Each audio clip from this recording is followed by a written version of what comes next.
नमस्कार, good morning, hello दोस्तों, कैसे हो? आज हमारा जो करण जीके का जो सीरीज है, उस सीरीज का नाम है भारत और चाइना विवाद, भारत इंडिया डिस्प्यूट।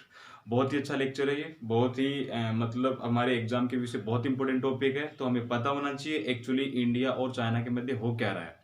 तो हम ये सारी बातें जानने वाले हैं इस वीडियो के माध्यम से। तो आप इस वीडियो को लाइक करें, सब्सक्राइब करें और अपने चैनल को स्ट्रॉन्ग करें। अब रेगुलर होगा, थोड़ी मतलब टाइम आ जाता है तो उसमें कई परिस्थितियां हो जाती है तो थोड़ा बिजी हो जाते हैं, लेकिन अब ऐसा नहीं होगा। आपके लिए बेहतर से बेहतर वीडियो में बनाता रहूँगा जो आपके एग्जाम के विषय बहुत इंपॉर्टेंट होगा। तो हम अब आज बात कर रहे हैं भारत और चाइना डिस्प्यूट की। भारत और चाइना के मध्य चल क्या रहा है ये। तो हम चाइना की थोड़ी बेसिक सी जानकारी कर लेते हैं। चाइना, चीन देश। चीन देश का जो राष्ट्रपति है वो शी जिनपिंग है, जो कम्युनिस्ट पार्टी से हैं। चीन की जो राजधानी है बीजिंग, और बीजिंग का जो प्राचीन नाम था वो था पेकिंग। ये सारी बातें हमें देखनी है। चीन का जो सबसे बड़ा शहर है वो है शंघाई। हम इसमें ये देखने वाले कि भारत और चाइना के मध्य जो डिस्प्यूट चल रहा है वो कारण क्या है इसका। तो चाइना आज़ाद हुआ था 1949 में और इंडिया आज़ाद हुआ था 1947 में। हम इस स्टोरी को थोड़ा पीछे से लेने की मतलब शुरुआत कर रहे हैं, समझ रहे हैं इस स्टोरी को। हम बात कर रहे हैं 1906 से। 1906 से मतलब 1906 में सन में इंडिया का क्या स्टेटस था। 1906 में इंडिया का जो गवर्नर था लॉर्ड कर्जन, और लॉर्ड कर्जन का एक अफसर था यंग हस्बैंड, और यंग हस्बैंड को भेजा गया था तिब्बत, और यंग हस्बैंड ने ही तिब्बत को दे दिया था चाइना को। यहीं से ये कहानी शुरू हो रही है। उससे पहले तिब्बत एक सदन देश था। अब उसके बाद क्या होने वाला, 1906 के बाद एक कॉम्प्रोमाइज होता 1914 में। 1914 में जो कॉम्प्रोमाइज हुआ था उस कॉम्प्रोमाइज को हम कहते हैं शिमला समझौता। शिमला समझौता में ये समझौता तीन लोगों के मध्य होता है, ब्रिटिश गवर्नमेंट, तिब्बत और एक मतलब चाइना का जो व्यक्ति, तीनों के मध्य ये कॉम्प्रोमाइज होता है, 1914 में होता है। इसे शिमला एग्रीमेंट कहते हैं। शिमला एग्रीमेंट के अकॉर्डिंग ही तिब्बत को आउटर तिब्बत और इनर तिब्बत में डिवाइड किया गया, तभी से ये इशू चर्चा में है। उसके बाद 1914 में ही 1914 में ही एक समझौता होता है, उसी के अकॉर्डिंग सर मैकमोहन ने अरुणाचल प्रदेश और चाइना की बॉर्डर को डिसाइड किया था, और उन्हीं के नाम पे चाइना और अरुणाचल प्रदेश की बॉर्डर का नाम मैकमोहन हो गया। इसके आगे जो समझने वाली बात इंपॉर्टेंट इसमें यह रहेगी कि एक्चुअल चाइना और इंडिया के मध्य किस चीज को लेकर विवाद है। तो चाइना और इंडिया की जो कंप्लीट बॉर्डर डील होती है 3488 किलोमीटर डील होती है। 3488 किलोमीटर पे भारत और चाइना के मध्य तीन जगहों को लेकर विवाद है, तीन जगह की बॉर्डर को लेकर विवाद है, और वो बॉर्डर है लद्दाख की, सिक्किम की और अरुणाचल प्रदेश की। जो लद्दाख का जो क्षेत्र अभी मतलब तनाव के क्षेत्र में है, उस क्षेत्र को हम समझने वाले हैं। सिक्किम का क्या इश्यू है उसको समझने वाले हैं, और अरुणाचल प्रदेश के इश्यू को लेकर हम समझने वाले हैं। तो लद्दाख में क्या हो रहा है, लद्दाख में भी देख रहे हैं हम, आए दिन न्यूज के अंदर आ रहा है कि सीमा पे मतलब तनाव की स्थिति बनी हुई है, राष्ट्र प्रमुख बात कर रहे हैं, कई चीजें हो रही है, तो ये डिप्लोमेटिक स्टेटमेंट आता रहता है। तो पहले से और आज में क्या बदलाव आया, क्या डायनेमिक्स बदले, क्या समीकरण बने, उन समीकरण को हम थोड़ा ओवरव्यू के रूप में समझने की कोशिश कर रहे हैं। यहाँ पे बात इंपॉर्टेंट यह है कि 1914 का जो शिमला समझौता हुआ था, उसके बाद चाइना की नीति रही है कि वो अपने मतलब जो देश है उसका विस्तार करें, और विस्तार के अकॉर्डिंग उसने तिब्बत को अपने और कवर कर लिया, आगे एक्साई चीन को कवर कर रखा है। इसमें कई सारे इंसिडेंट होते हैं, जैसे चाइना की 1933 की केएमटी पार्टी ने भी यह प्रयास किया था कि विस्तारवादी नीति के अकॉर्डिंग हम इन क्षेत्रों को हड़प ले कवर कर लें। उसके बाद 1 जनवरी 1947 को चाइना ने प्रॉमिस किया कि मैं किसी भी देश पर अटैक नहीं करूंगा, किसी भी देश की सीमा पे तनाव पैदा नहीं करूंगा, लेकिन उसने अपना ही प्रॉमिस 7 अक्टूबर 1949 को तिब्बत पे आक्रमण करके तोड़ दिया। इसके बाद पुनः 1951 में संधि होती है, शांति वार्ता होती है। उसके बाद ये घटना थोड़ी शांत हो जाती है। उसके बाद एक हिस्ट्री में मोड़ आता है। ये बात है 1956 और 57 की। 1956 और 57 में हमारे इंडिया के जो प्राइम मिनिस्टर थे वो थे पंडित जवाहरलाल नेहरू, और पंडित जवाहरलाल नेहरू ने एक दो बार चाइना को प्रस्ताव भी किया कि हम क्यों ना अपनी सीमा को ठीक कर लें, लेकिन चाइना ने यह कह के टाल दिया कि मैं अभी तो आज़ाद हुआ हूं, मुझे अभी विकास करना है, बाद में इसको इन फ्यूचर ठीक कर लेंगे। लेकिन इसी दौरान घटनाक्रम होता है 1956 और 57 का। उस टाइम होता क्या है, इंडिया को एक शौक लगता है, और वो शौक कैसे लगता है, एक चाइना का अखबार था।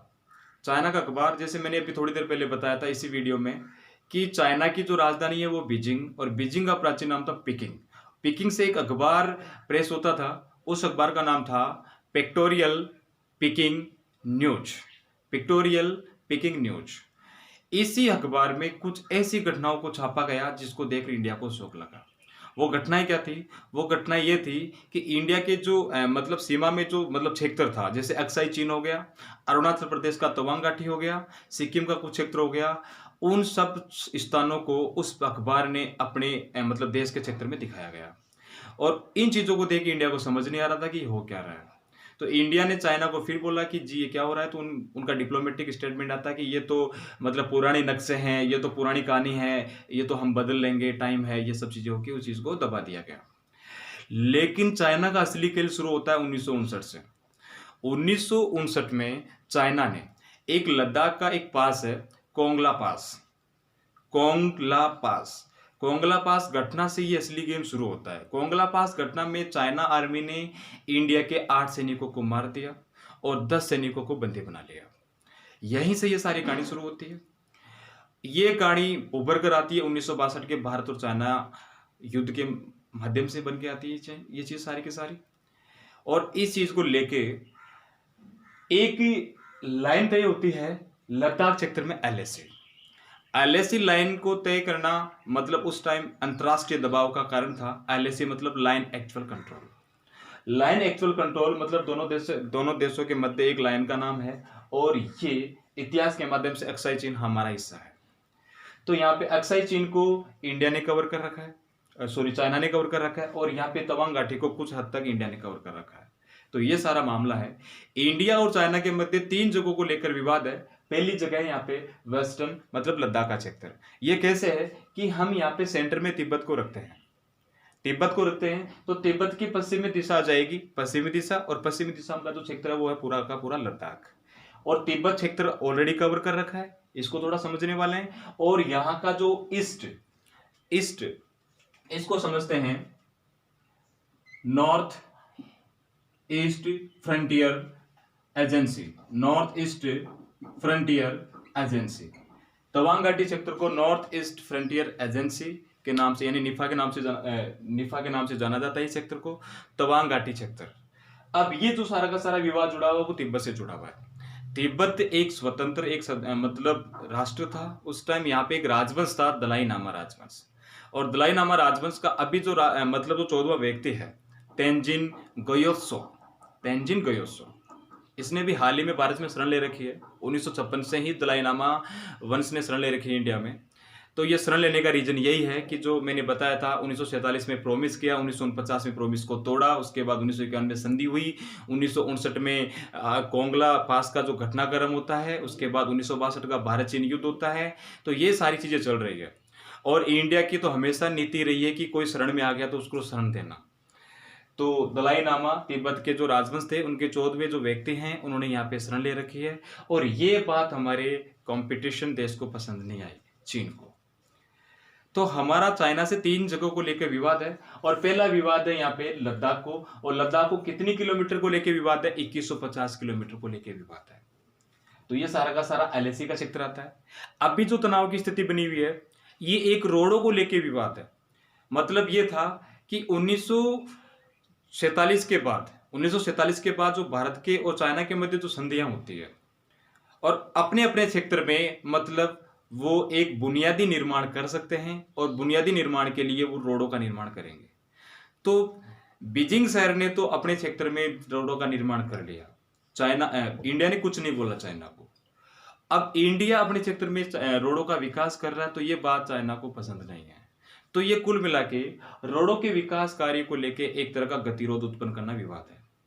और ये विवाद 3 जगहों को लेके चल रहा है। यहाँ पे लद्दाख का 2150 किलोमीटर को लेके विवाद चल रहा है जिसको एलएसी बोलते हैं। दूसरा विवाद है नाकुला दर्रा सिक्किम क्षेत्र में स्टेटस है, वहां पे अपने क्षेत्र को ढूंढते हैं मैप में अगर मैपिंग करते हैं। तीसरा जो क्षेत्र है इसके अंदर तवांग घाटी क्षेत्र अरुणाचल प्रदेश में पड़ता है।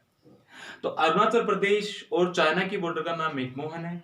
और यहाँ पे जो मतलब इंडिया के जो बाकी क्षेत्र आ गया, बाकी क्षेत्र की बॉर्डर का नाम एलएसी है, लाइन एक्चुअल कंट्रोल, जो यूएन यानी अंतरराष्ट्रीय दबाव के कारण डिसाइड हुई थी। तो चाइना और इंडिया को लेकर यही विवाद है क्योंकि उनका सीमा स्पष्ट नहीं है। सीमा स्पष्ट नहीं है तो मतलब इन तनाव स्थिति को निपटने के लिए जो चैनल है, माध्यम है, जो हमारी दूसरे देश से बात होती है, तो इसको सोल्व करने का प्रयास किया जा रहा है। तो ये सारा घटनाक्रम है। तो यहाँ पे जो विवाद था 2150 किलोमीटर था। तिब्बत का जो क्षेत्र है वो 625 किलोमीटर का विवाद है। 625 किलोमीटर का विवाद है। तवांग घाटी का जो बॉर्डर, इसको थोड़ा हम सीधे शब्दों में समझना चाहें, तवांग घाटी का जो विवाद है पूरा का पूरा, यह है 1140 किलोमीटर का। तो 1140 किलोमीटर का तवांग घाटी का विवाद है। ये तीनों विवाद हमें पता रखना है। चाइना की विस्तारवादी नीति के अकॉर्डिंग तिब्बत को आप थोड़ा समझना चाहो तो ऐसे समझ लो कि जैसे हथेली है और इन क्षेत्रों को मंगोलिया मानता है। तो उसकी है फिंगर पॉलिसी। फिंगर पॉलिसी की मैंने हथेली को तो यानी तिब्बत को तो कवर कर लिया, अब मुझे लद्दाख को भी कवर करना है, मुझे सिक्किम को भी कवर करना है, मुझे अरुणाचल प्रदेश को कवर करना है। चाइना ये कहता है कि ये हमारे क्षेत्र है।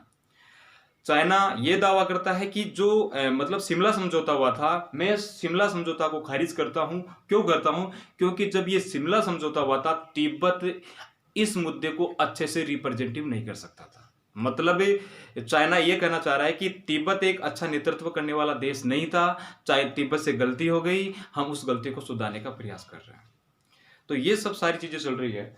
अब इसमें चाइना ने तो सारी रोडें बना ली, चाइना का सारा काम हो चुका, लेकिन इंडिया ने जनवरी से इस क्षेत्र में, ये जो क्षेत्र है लद्दाख वाला, लद्दाख जम्मू कश्मीर, क्यों? क्योंकि हम 370 पढ़ते हैं, 370 धारा को डिसएक्टिवेट किया गया था। तो उसमें हमारे जम्मू कश्मीर को मतलब राज्य का दर्जा खत्म करके उसको 2 यूटी में डिवाइड किया गया था। 2 यूटी मतलब यूनियन टेरिटरी, केंद्र शासित प्रदेश। एक जम्मू कश्मीर था, दूसरा लद्दाख था। तो अब ये होने के बाद वहां पे हमारी इस अपोजिशन ने रोडों का निर्माण शुरू कर दिया और ये बात अच्छी नहीं लगी चाइना को।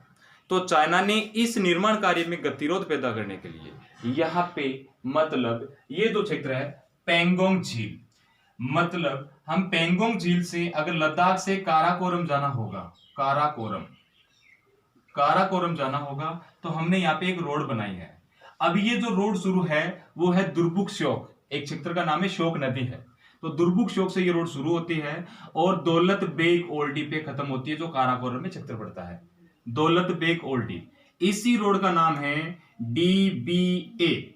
डीबीओ, दुर्बुक श्योक दौलत बेग ओल्डी, इसी रोड का नाम है। ये रोड है, इसी के पास यहाँ पे एक हवाई पट्टी बनाई गई है, हवाई पट्टी, और इस हवाई पट्टी की जो हाइट है वो है 16,000 फीट, जहां पे अपने एरोप्लेन लैंडिंग करेंगे। तो ये सारा निर्माण चल रहा है। इस क्षेत्र को थोड़ा और समझ रहे हैं, ये जो क्षेत्र है इस क्षेत्र को लेके भी इस स्थिति थोड़ी स्पष्ट नहीं है। चाइना इस क्षेत्र को बोलता था कि राकी नाला का कुछ क्षेत्र चाइना का है। थोड़े दिनों बाद दूसरा स्टेटमेंट आता है कि राकी नाला का आधा क्षेत्र चाइना का है, और अब जाके स्टेटमेंट आ रहा है कि राकी नाला पूरा ही चाइना का है। तो ये जगह विवाद में है। दूसरा गलवान घाटी में गलवान नदी बहती है, और गलवान घाटी के पास में ही चाइना ने अभी 100 से ज्यादा तंबू बना रखे हैं, 5,000 से ज्यादा सैनिक यहाँ पे रुके हुए हैं और यहीं से पेट्रोलिंग करते हैं इस सेक्टर की। और यहीं पे इसी के पास इस सेक्टर में एक पेंगोंग झील है। तो ये सारा का सारा घटनाक्रम यही चल रहा है, गलवान घाटी से लेके पेंगोंग झील तक, जहां पे अपने भारत के सैनिक मुंह तोड़ जवाब देने की कोशिश कर रहे हैं, यहाँ पे आंख से आंख मिला के बात कर रहे हैं। तो यहाँ पे अभी तक 2 झड़पें हो चुकी है, करंट जीके के हिसाब से बता रहा हूं। इसको लेके पहले भी कई विवाद रहे हैं, इस विवाद को थोड़ा सा हम समझते हैं। जैसे एक समझौता हुआ था 2003 में, एक समझौता हुआ था 2012 में। 2003 और 2012 का समझौता एक प्रोटोकॉल डायरेक्शन करता है, मतलब एक दिशा निर्देश देता है कि कोई दोनों देशों में से कोई भी देश दूसरे देश में दूसरी सेना को ना तो धमकाएगा, ना बिना अनुमति परमिशन करेगा। तो ये हमारी सुरक्षा नीति के खिलाफ था, लेकिन चाइना उस नीति का उल्लंघन कर रहा है, और ये उल्लंघन आज से नहीं कर रहा। यही रोड निर्माण को लेकर 2017 में डोकलाम विवाद हुआ था, और इसी रोड को लेकर अभी 2020 में तनाव की स्थिति बनी हुई है। लेकिन सबसे राहत की बात इसमें यह है कि 1962 के बाद दोनों देशों के मध्य चाहे कितना ही विवाद रहा हो, लेकिन एक भी गोली नहीं चली। हो सकता है ये विवाद भी जो माध्यम रहे हैं, अपने चैनल्स रहे हैं, या जो भी हमारा मीडिया का जो भूमिका रहा है, उनके माध्यम से अगर ये विवाद सुलझता तो बहुत अच्छी बात है। तो ये मतलब भारत और चाइना के मध्य विवाद चल रहा है, और इसी विवाद में हमें ये लोकेशंस पता रखनी है। इस सेक्टर को हम अक्साई चीन बोलते हैं। और ये जो पीओके का सेक्टर है, पीओके के क्षेत्र में भारत और पाकिस्तान ने जो रोड का निर्माण किया था वो सीपीसी का रोड, मतलब सीपीसी रोड है, China Pakistan economics corridor road. इसको लेकर भारत ने हमेशा ऑब्जेक्शन किया है, लेकिन ऑब्जेक्शन करने के बाद भी पाकिस्तान और चाइना ने इस रोड को बनाया, जो हमारा पीओके क्षेत्र है। तो पीओके क्षेत्र वाली कंप्लीट जो बात होगी हमारी, वो धारा 370 में होगी, क्योंकि 370 धारा का जब हम डिटेल से वर्णन करेंगे तो जम्मू कश्मीर की बात जरूर करेंगे। जम्मू कश्मीर की बात करेंगे तो हम डोकला राजवंश की बात करेंगे, इस पे रियासत सदन जो किसका शासन था उसकी बात करेंगे, हमने स्टेट को यूटी में कैसे कन्वर्ट किया उसकी बात करेंगे।